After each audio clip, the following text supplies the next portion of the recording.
नमस्कार। हम इस वीडियो में सीखेंगे डायग्नोज करना, क्योंकि सबसे पहले अगर हम किसी भी पेट के रोगी को ट्रीटमेंट देना चाहते हैं तो उसके पेट को समझना बहुत ज़रूरी है। न्यूरोथेरेपी आपको डायग्नोज करना सिखाएगी, आपको उसके सिम्टम्स को दिखाएगी, समझाएगी और उसके बाद उसका ट्रीटमेंट करना सिखाएगी। तो इस वीडियो में हम सीखेंगे पेट को कैसे डायग्नोज करते हैं। ये मैंने एक डायग्राम बनाया है, इसको बोलते हैं न्यूरोथेरेपी में abdominal diagnose chart. Abdominal diagnose chart है, ये मैंने एक डायग्राम बनाया है। इसमें ये जो एरिया है, ये मैंने पैंक्रियाज लिखा है, ये स्प्लीन लिखा है, कॉन्स्टिपेशन लिखा है, म्यूकस लिखा है, नाभि लिखी है, लेफ्ट ओवरी टेस्टिस लिखा है, वाइट डिस्चार्ज यूट्रस या प्रोस्टेट ग्लैंड, टेस्टिस या right ovary, liver, gall bladder, dysentery. इस प्रकार से ये मैंने एक डायग्राम बनाया हुआ है। इस डायग्राम को एक बार आप अच्छे से देख लीजिए और आपने जो डायरी बनाई है या अभी तक नहीं बनाई है तो इस एक डायरी जरूर बनाएं इस पूरे ट्रेनिंग प्रोग्राम के दौरान। और हर चीज को जो मैं आपको सिखा रहा हूं आप उसको डायरी में नोट करिए, ताकि ये आपके पास परमानेंट हो सके और आप अच्छे से इस चीज को सीख पाएं। इसको हम सीखते हैं, पेट के ऑर्गन्स को समझते हैं और उसके ऊपर डायग्नोज करना सीखते हैं। ये डायग्नोज करना मैं आपको अभी पेट पर बताऊंगा, फिर आपको मैं बताऊंगा कि अगर आप वहाँ टच करने पर, वहाँ दबाने पर अगर पेन है तो हम उस पेन को कैसे रिमूव करेंगे। तो सबसे पहले हम जिसको भी, ये केवल मैं इनके ऊपर आपको समझाने के लिए बना रहा हूँ, आप केवल ऊपर से ही, कपड़े के ऊपर से ही चेक करेंगे, ठीक है। मैं केवल आपको समझाने के लिए एक डायग्राम इनके पेट पर बना रहा हूँ। यही डायग्राम जो मैंने यहाँ बनाया हुआ है, ये आप देख रहे हैं कि ये इनका नाभि का एरिया है, तो ये नाभि का ही एरिया है। मैंने वहाँ पर भी नाभि ही लिखा हुआ है। इसके बाद में मैंने ये ऐसे एक रेखा खींची है, वहाँ पर इस तरीके से वहाँ लाइन खींची हुई है। ये जो लाइनिंग है ये रिब्स का एरिया है दोनों तरफ। अगर हम इधर बात करें तो मैंने ये जो इस तरीके से डायग्राम में खींचे हैं, तो ये हमारा पैंक्रियाज का भाग है, ये हमारा पैंक्रियाज है। इसके बाद में अगर मैं यहाँ जो डायग्राम बना रहा हूँ, ये जो डायग्राम है ये हमारा गॉल ब्लैडर है, ये हमारा गॉल ब्लैडर है। और मैं यहाँ दूसरा जो बनाऊंगा ये हमारा स्प्लीन है, स्प्लीन जिसको आम भाषा में तिल्ली बोलते हैं। इसके बाद में 1, 2, 3, ये 3 एरिया हमारे गैस आई के हैं। गैस आई, ये तीनों एरिया गैस आई है। यहाँ पर भी आप देखेंगे ध्यान से, तो मैं यहाँ आपको लिखकर दिखा देता हूँ। ये तीनों पॉइंट जो है हमारे वो गैस आई हैं। इन तीनों पॉइंटों को मिलाकर हम यहाँ गैस आई में लिखूंगा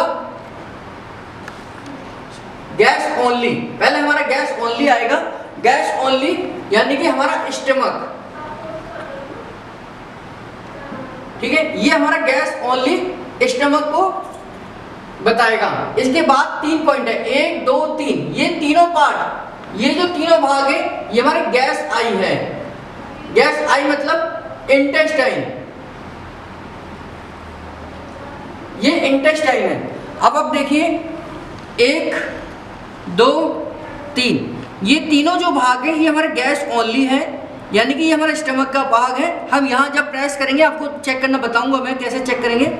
फिर 1, 2, 3, ये तीनों भाग हमारे गैस आई हैं, गैस आई।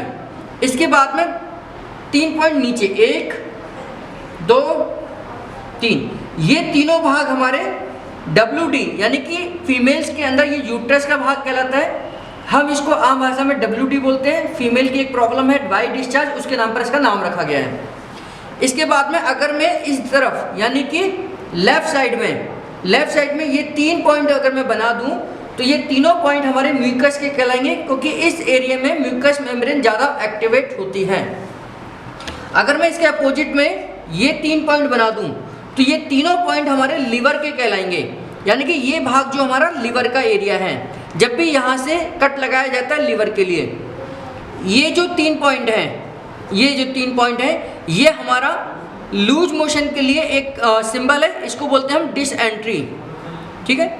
और अगर इधर मैं लगाऊं 3 पॉइंट तो ये हमारा कहलाएगा कॉन्स्टिपेशन, ये हमारा कॉन्स्टिपेशन का एरिया है।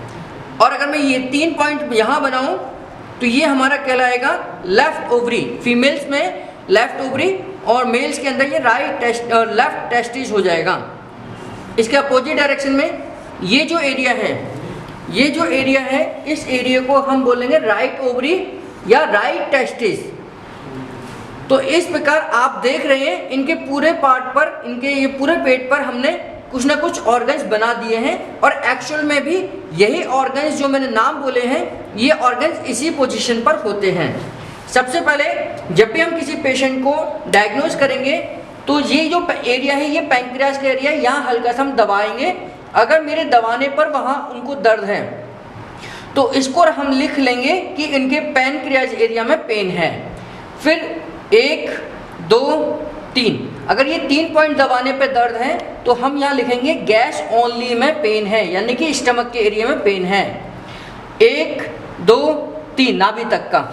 अगर यहाँ दर्द है तो हम लिखेंगे गैस आई में पेन है। फिर ये नाभि आ जाएगी, नाभि हम चेक करेंगे, नाभि अपने सेंटर में जहाँ ये नाभि है वहीं डुक डुक यानी कि आवाज़, एक हार्ट बीट होनी चाहिए। फिर हम 1 2 3 ये तीनों पॉइंट चेक करेंगे। फीमेल्स के अंदर ये यूट्रस का भाग आ जाता है, और जबकि जेंट्स के अंदर ये प्रोस्टेट ग्लैंड का भाग है। इसको हम कॉमनली दोनों के लिए WD का नाम देते हैं, वाइट डिस्चार्ज के तौर पर। अब हम दाहिने 1 2 3 यानी कि बाईं तरफ लेफ्ट साइड में ये जो भाग है हमारा, ये हमारा म्यूकस का भाग है। ये लार्ज इंटेस्टाइन को के साथ में होता है, यहाँ म्यूकस सबसे ज़्यादा बनता है। 1 2 3 ये जो भाग है, ये हमारा राइट वाला जो भाग है, ये हमारा लिवर का भाग होता है। इसको हम यहाँ चेक करते हैं लिवर को कि लिवर में पेन है या नहीं है। इसके बाद में 1 2 3 ये जो 3 भाग हैं, ये हमारे लेफ्ट ओवरी का भाग है या लेफ्ट टेस्टिस का भाग है। 1 2 3 ये इनका लेफ्ट टेस्टिस या लेफ्ट ओवरी है। ये राइट टेस्टिस या राइट ओवरी था। इनका राइट ही राइट ओवरी होगा और इनका लेफ्ट ही लेफ्ट ओवरी होगा, या राइट टेस्टिस या लेफ्ट टेस्टिस होगा। और इस प्रकार 1 2 3 मैंने आपको बताया, ये कॉन्स्टिपेशन, ये डिसेंट्री। इस प्रकार पूरे पेट को हमने डायग्नोज करना सीखा। हम इसमें केवल इतना प्रेशर ही लगाकर पूछेंगे, हल्के हल्के प्रेशर से ही हम पूछेंगे किस एरिया में पेन है। तो ये जो डायग्राम मैंने आपको बताया, इस डायग्राम को आप अच्छे से नोट कर लीजिए, डायरी बना लीजिए। उस डायरी में आप इन सभी पॉइंटों को लिखिए, और पॉइंटों को लिखने के बाद में उन पॉइंटों को जो मैंने जैसे प्रेशर कर आपको डायग्नोज करना सिखाया, वैसे आप उन डायरी पर पेज पर लिखिए कि किस एरिया में कौन कौन से भाग में पेन है। ठीक है, इस डायग्राम को बनाकर सीखिए, प्रैक्टिस करिए, और इसका आप एक चार्ट बनाइए कि पेशेंट को, आपके रोगी को कौन कौन से पॉइंट में दर्द था। आगे की कुछ वीडियो में और कुछ डायग्नोज करना सीखते हैं।